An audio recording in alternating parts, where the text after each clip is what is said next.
بالله من الشيطان الرجيم بسم الله الرحمن الرحيم أتراهم يعرضون عليها خاشعين من الذل ينظرون من طرف خفي আর তুমি তাদের দেখতে পাবে যে তাদেরকে এর জাহান্নামের সামনে উপস্থিত করা হবে এবং তারা অপমানে অবনত অবস্থায় গোপন দৃষ্টিতে তাকাবে। وقال الذين آمنوا إن الخاسرين الذين خاسروا أنفسهم وأهليهم يوم القيامة। আর যারা ঈমান এনেছে তারা কিয়ামতের দিন বলবে, ক্ষতিগ্রস্ত তারাই যারা নিজেদের ও পরিজন বর্গের ক্ষতি সাধন করেছে। আলা ইন্নাজ জালিমিনা ফি আযাবিন মুকিম, জেনে রেখো জালেমরা অবশ্যই স্থায়ী শাস্তি ভোগ করবে।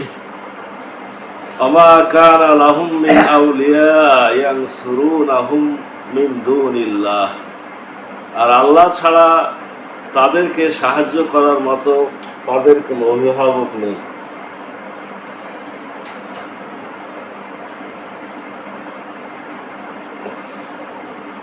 মান ইউদলিলিল্লাহু ফামা লাহু মিন সাবিল, আর আল্লাহ যাকে পথভ্রষ্ট করেন তার কোনো পথ নেই। ইস্তাজিবু লিরাব্বিকুম মিন ক্বাবলি আইয়াতিয়া ইয়াউমুল লা মারাদ্দা লাহু মিনাল্লাহ, তোমাদের প্রতিপালকের ডাকে সাড়া দাও, আল্লাহর পক্ষ থেকে সেই দিন আসার পূর্বে যা অপ্রতিরোধ্য। মা লাকুম মিন মালজাই ইয়াউমাইযিন ওয়া মা লাকুম মিন নাকির, যেদিন তোমাদের কোনো আশ্রয়স্থল থাকবে না এবং তোমাদের জন্য শাস্তি রোধ করার কেউ থাকবে না। ফাইন আরাদু ফামা আরসালনাকা আলাইহিম হাফিজা, তারা যদি মুখ ফিরিয়ে নেয় তবে তোমাকে আমরা তাদের রক্ষক করে পাঠাইনি। ইন আলাইকা ইল্লাল বালাগু ওয়া ইন্না ইযা আযাকনাল ইনসানা মিন্না রাহমাতান ফারিহা বিহা, তোমার কাজ কেবল বাণী পৌঁছায় দেওয়া, আর নিশ্চয় আমরা মানুষকে যখন অনুগ্রহ আস্বাদন করাই তখন সে এতে উৎফুল্ল হয়।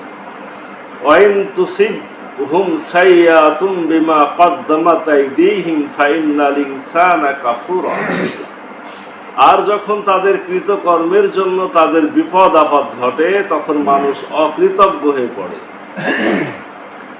লিল্লাহি মুলকুস সামাওয়াতি ওয়াল আরদ, আকাশ সমূহ পৃথিবীর আধিপত্য আল্লাহর। ইয়াখলুকু মান ইয়াশা, তিনি যা ইচ্ছা তাই সৃষ্টি করেন। ইয়াহাবু লিমান ইয়াশাউ ইনাসান ওয়া ইয়াহাবু লিমান ইয়াশাউ সাউদ যুকুর, তিনি যাকে ইচ্ছা কন্যা সন্তান দান করেন, যাকে ইচ্ছা পুত্র সন্তান দান করেন। আয়ুজাউ বিজুহুম যুকরানা ওয়া ইনাসা, অথবা দান করেন পুত্র ও কন্যা উভয়। ওয়াজআলু মান ইয়াশাউ আকিমা, আবার যাকে ইচ্ছা তাকে করে দেন বন্ধে। ইন্নাহু আলিমুন কাদির, তিনি সর্বজ্ঞাতা ও সর্বশক্তিমান। আমা কানা লিবাশারি আইয়ু কাল্লিমাহুল্লাহু ইল্লা ওয়াহয়া আও মিন ওয়ারাই হিজাবিন আও ইউরসিলা রাসূলা, কোন মানুষের মর্যাদা নেই যে আল্লাহ তার সাথে কথা আদান প্রদান করবেন, শুধু ওহীর মাধ্যমে। ফায়ুহি বিইজনিহি মা ইয়াশা,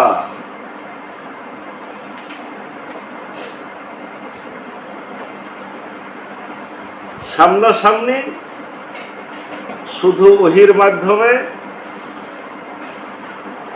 অথবা পর্দার আড়াল থেকে। ইন্নাহু আলিয়ুন হাকিম, নিশ্চয় আল্লাহ সকল কিছু জানেন। ওয়াকাযালিকা আওহাইনা ইলাইকা রূহাম মিন আমরিনা, আর এভাবে আমরা তোমার প্রতি আমাদের নির্দেশ সম্বলিত ওহী প্রেরণ করেছি। মা কুনতা তাদরি মাল কিতাবু ওয়ালাল ঈমানু ওয়ালাকিন জাআলনাহু নূরান নাহদি বিহি মান নাশাউ মিন ইবাদিনা। তুমি জানতে না কিতাব ও ঈমান কি, কিন্তু আমরা একে বানিয়েছি একটি আলো, যা দ্বারা আমরা আমাদের বান্দাদের মধ্যে যাকে ইচ্ছা সঠিক পথে পরিচালিত করি। ওয়া ইন্নাকা লা তাহদি ইলা সিরাতিম মুস্তাকিম, আর নিশ্চয়ই তুমি কেবল সরল সঠিক পথ প্রদর্শন করো। সিরাতিল্লাহিল্লাযী লাহু মা ফিস সামাওয়াতি ওয়া মা ফিল আরদ, সে আল্লাহর পথ যিনি আকাশমণ্ডলীয় পৃথিবীতে যা কিছু আছে তার মালিক। আলা ইলাল্লাহি তাসিরুল উমুর, জেনে রাখো সকল বিষয় আল্লাহর দিকেই প্রত্যাবর্তন করে। আজকে সূরাটা আমরা শেষ করলাম, সূরা শূরা ৪৫ থেকে ৫৩ নম্বর আয়াত পড়া হলো। এখানে প্রত্যেক সূরার শেষের দিকে দেখা যায় যে খুব ওজনদার কথা, মর্যাদাপূর্ণ কথা, এখানেও ঠিক তাই আছে। আল্লাহ প্রথমে জাহান্নামীদের একটা কথা বলে শুরু করছেন ৪৫ নম্বর আয়াত। জাহান্নামের সামনে যখন জাহান্নামীদের ফয়সালা হয়ে যাবে, জাহান্নামে নেয়ার জন্য তাদেরকে হাজির করা হবে, তখন তারা অপমানে লাঞ্ছিত অবস্থায় মাথা নত করবে, গোপন চোখে গোপন দৃষ্টিতে আর চোখ দিয়ে চুপে চাপে জাহান্নামের দিকে তাকাবে। লজ্জাতে শরমে যে ভয়ঙ্কর জাহান্নাম পেয়ে গেলাম, সামনাসামনি তাকালেই কে কি বলে চুপে চাপে জাহান্নামের দিকে তাকাবে। আর যারা ঈমান এনেছে তারা কিয়ামতের দিন বলবে, ক্ষতিগ্রস্ত তারাই যারা নিজেদের ও পরিজন বর্গের ক্ষতি সাধন করেছে।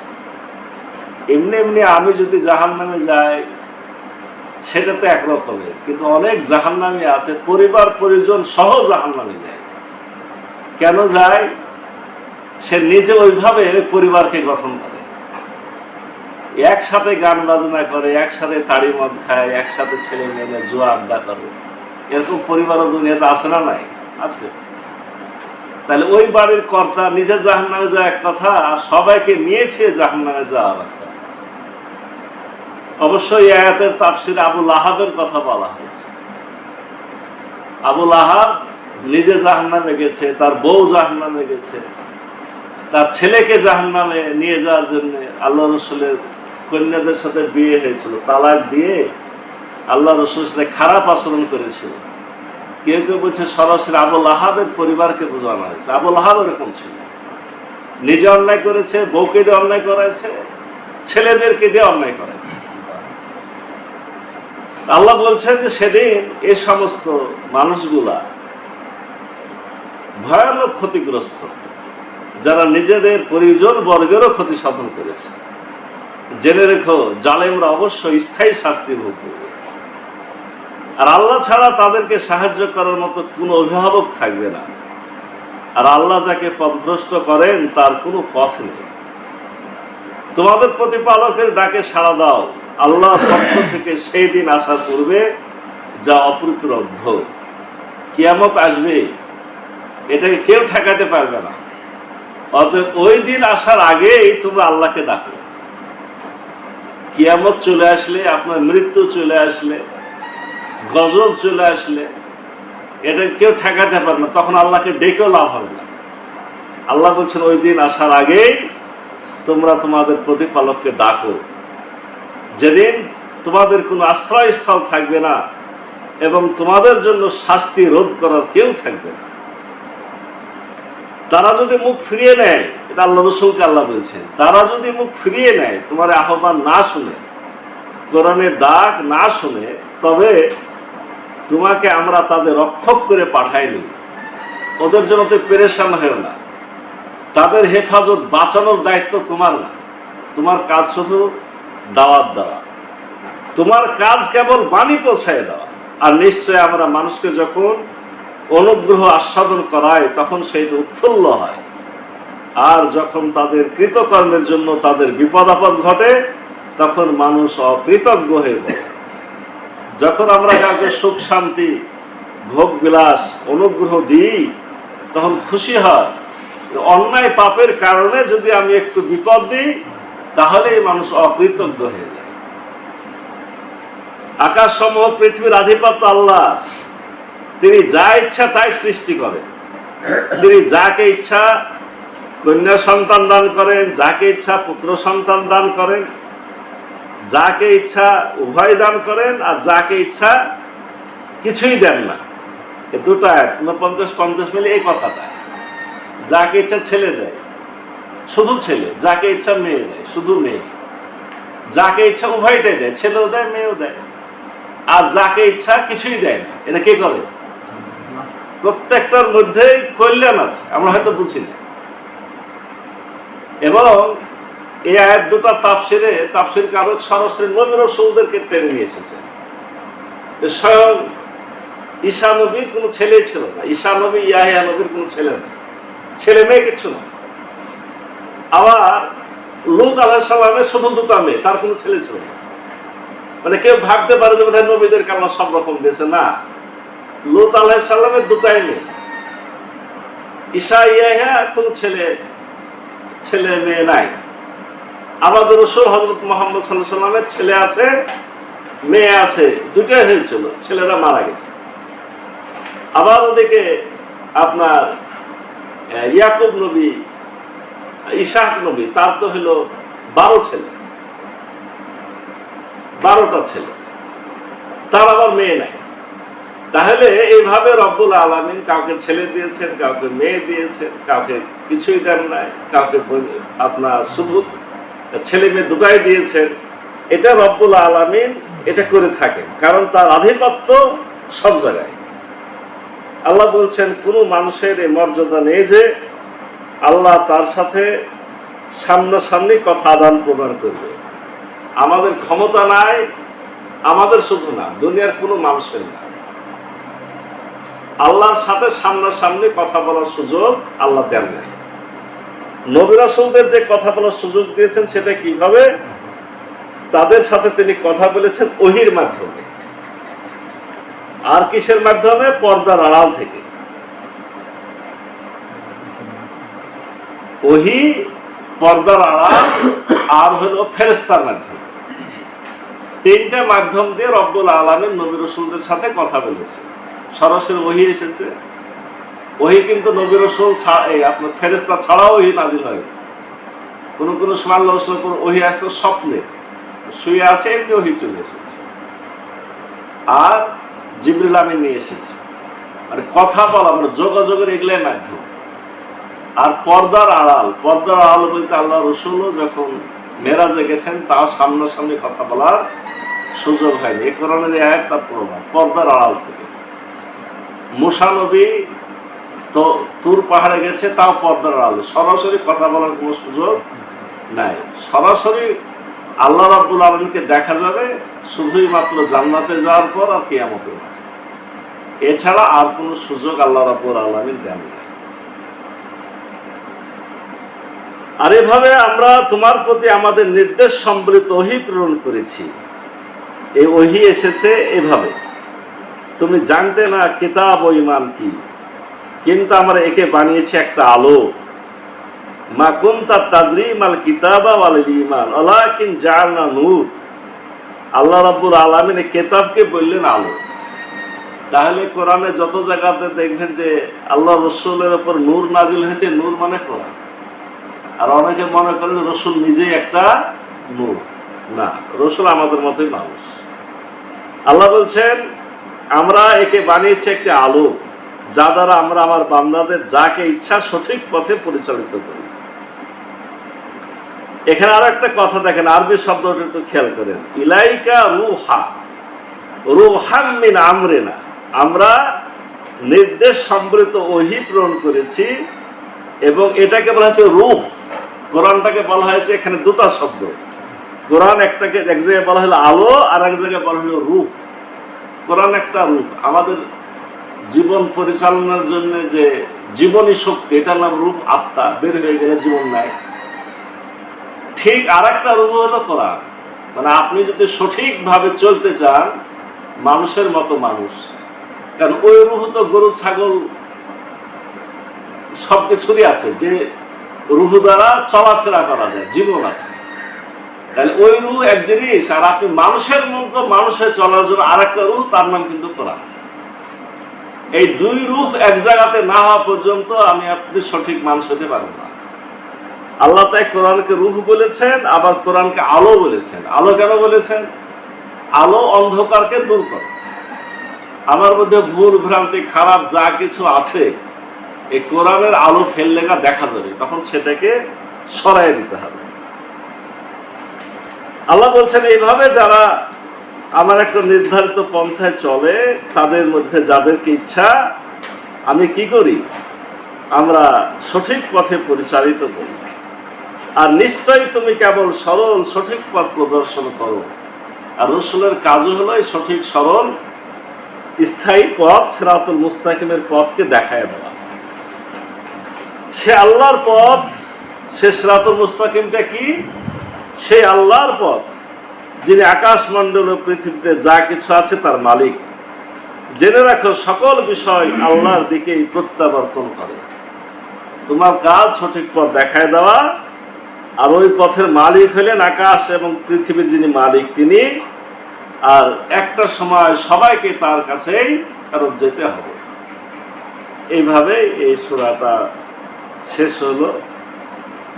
সর্বশেষে এসে কিন্তু এই কোরআন যে রূহ, কোরআন যে আলো, কোরআন যে নূর, কোরআনই যে অন্ধকার দূর করে, এবং ওহী নাজিলের যে পন্থা, আল্লাহর সাথে যে কথা বলার পন্থা, এই কথাগুলো রব্বুল আলামিন এখানে স্পষ্টভাবে আমাদেরকে জানিয়ে দিলেন। এখানে একটা বিষয় আপনাদের বলা দরকার, সেটা হলো যে আল্লাহর সাথে কথা বলা। আল্লাহর সাথে নবী রাসূলগণ কথা বলেছেন, সামনাসামনি কেউ কথা বলতে পারবেন, এই কথাটা শেষ। এখন কথা বলার মাধ্যম থাকলো তিনটে। একটা হলো সামনাসামনি, একটা হলো পর্দার আড়াল থেকে, আর একটা হলো ফেরেশতার মাধ্যমে। কিন্তু ওহী মানে আল্লাহর পক্ষ থেকে নির্দেশ, এই ওহী আপনার এক ধরনের ওহী আছে, সব সময়তে অনেকের উপরে নাজিল হয়। কোরআনে আছে যে আল্লাহ, মানে এটা কিন্তু এই তিন প্রকারের বাইরে। নবী রাসূলদের ওহী ছিল সামনাসামনি, না হয় পর্দার আড়াল, না হয় ফেরেশতার মাধ্যমে। আর একটা ছিল যে যেমন স্বপ্নের মাধ্যমে চলে আসছে, ওই কথাটা এখানে সরাসরি বলা হলো না। এই ওহীটা অনেকের উপরে, সবার উপরে নাজিল হয়। আপনার জীবজন্তুর উপরও নাজিল হয়, কারণ তাদেরকে সঠিক পথ পরিচালনার জন্য যে পদ্ধতি। তো এই ওহী বা আল্লাহর সাথে কথা বলা, এটা কিন্তু আমার আপনার দ্বারা সম্ভব। এটা একটা আশ্চর্য কথা। নবী রাসূলদের কাছে যে ওহী এসেছে সে ওহী না, কিন্তু আপনাকে ইঙ্গিত দেওয়া, দিক নির্দেশনা দেওয়া, এই কাজটা কিন্তু আল্লাহ করে। এই জন্য আল্লাহ রাসূল হযরত মুহাম্মদ সাল্লাল্লাহু আলাইহি সাল্লাম ইস্তেখারা বলতে খুব জটিল ভাবে নেওয়ার কোনো দরকার নাই। ধরেন যদি আমি সহজ ভাবে নিই, আমার এখন একটা কাজে যাচ্ছি, যে কাজে যাওয়ার দুটো রাস্তা, আমি বুঝতে পারছি না যে আসলে কোন পথটাতে আমার লাভ বেশি হবে বা আমি ভালো কাজ করব। এরকম ক্ষেত্রে আপনি একটু আল্লাহর দিকে রুজু হলেন, 2 রাকাত সালাত করলেন, কান্নাকাটি করলেন, দোয়া করলেন। এই পদ্ধতিটা আল্লাহ রাসূল সাহাবাদেরকে শিক্ষা দিতেন যে তোমরা এই কাজটা করবে। তখন রব্বুল আলামিন কি করেন, আপনাকে যে পথটা বেশি ভালো হবে আপনার জন্য, আপনাকে এক ধরনের ইঙ্গিত দিয়ে দিবে, বা আপনার মনের মধ্যে ঝোঁক তৈরি করে দিবে, বা আপনি ঘুমন্ত ঘরে ওই বিষয়ে কোনো একটা নির্দেশনা পেয়ে যাবেন। এটা কিন্তু এখনো চালু আছে। তবে এজন্য বলা হয়ে থাকে যে আপনার মানুষের মনটা পরিষ্কার পরিচ্ছন্ন হওয়া দরকার। মানে রব্বুল আলামিনের নির্দেশগুলো যখন আমার আপনার কাছে আসবে, তখন আমার কোন জায়গায় পতিত হবে? আমার সেই দেহের মধ্যে যে রূহ বা আত্মা আছে ওখানে তো পতিত হবে, বা অন্তর কলবের উপরে পতিত হবে। কলবটা যদি খারাপ হয়, অন্তরটা যদি নষ্ট হয়, ইমাম গাজ্জালী রাহিমাহুল্লাহ এটাকে বুঝাইছেন এভাবে যে আপনার যদি ভাঙ্গা কাজ হয়, আয়নাটা ভাঙ্গা, এখন ভাঙ্গা আয়নাতে যদি আপনি চেহারা দেখেন তা আপনার একটা চেহারা 4টে 5টা 10টা দেখাতে পারে, ভাঙ্গা যেহেতু সব জায়গাতে দেখাবে। আয়নাতে যদি ময়লা থাকে তাহলে অন্ধকার দেখাবে, আবছা দেখাবে। আয়না যদি পরিষ্কার স্বচ্ছ স্পষ্ট থাকে, কাজটা ভাঙ্গা না থাকে, তাহলে আপনি স্পষ্ট ভাবে দেখবেন। তো রব্বুল আলামিন অনেক কিছু আমাদের আবার ইঙ্গিত দেন, কিন্তু আমাদের অন্তরটা অস্বচ্ছ থাকার কারণে, পাপাচারের কারণে, মন ভাঙ্গা থাকার কারণে, একই মনে অনেক কথা, অনেক জটিলতা, ভালো করি মন্দ করি সবই করি, এরকম হওয়ার কারণে অনেক সময় স্পষ্ট হওয়া যায় না। কিন্তু আল্লাহর কাছে চাইলে আল্লাহ আপনাকে নির্দেশনা দেন। এটা একটা গুরুত্বপূর্ণ বিষয়। এটা একটা আপনার আল্লাহ রসুল সাল্লাল্লাহু আলাইহি ওয়াসাল্লাম সাহাবায়ে কেরাম বলছেন যে আল্লাহ রসুল যেভাবে গুরুত্ব দিয়ে আমাদেরকে সালাত শেখাতেন, ঠিক এই গুরুত্ব দিয়ে আপনাদেরকে ইস্তেখারাও শেখাতেন। কিন্তু আমরা এমন একটা অবস্থা হয়েছে যে আমরা তো আসলে আল্লাহর কাছ থেকে নির্দেশনা নিতে চাই না, যে নির্দেশনা নিলেই বোধহয় আরো দুর্বল হয়ে যাবে, বোধহয় কাজ কাম আমাদের বন্ধ হয়ে যাবে, ব্যাপারটা এরকম। কিন্তু না, আল্লাহ আমাদের ভালোবাসেন, আল্লাহর কাছে চাইলে আল্লাহ আমাদেরকে দেন। তো ওহির বিষয়ে সেই কথাটা বলতে হয়। নবী রাসূলদের ওহী তো ওহী, ওটা তারা পেয়েছেন, কোরআনে আমরা তার ওহী বাণীগুলো দেখতে পাচ্ছি। কিন্তু আমার আপনার জন্য জটিল অবস্থাতে দিক নির্দেশনা নেওয়ার জন্য এই একটা সুযোগ, ওটাও কিন্তু ওহী, ওটাও এক ধরনের ওহী বা নির্দেশনা। এই জন্যই কথাটা একটু বলা প্রয়োজন হলো। রব্বুল আলামিন আমাদেরকে কোরআনের আলোকে সঠিক হেদায়েত গ্রহণের তৌফিক দান করুন। সকলে আল্লাহুম্মা আমিন। সুবহানাকাল্লাহুম্মা বিহামদিকা আশহাদু আল্লা ইলাহা ইল্লা আনতা আস্তাগফিরুকা ওয়া আতুবু ইলাইক।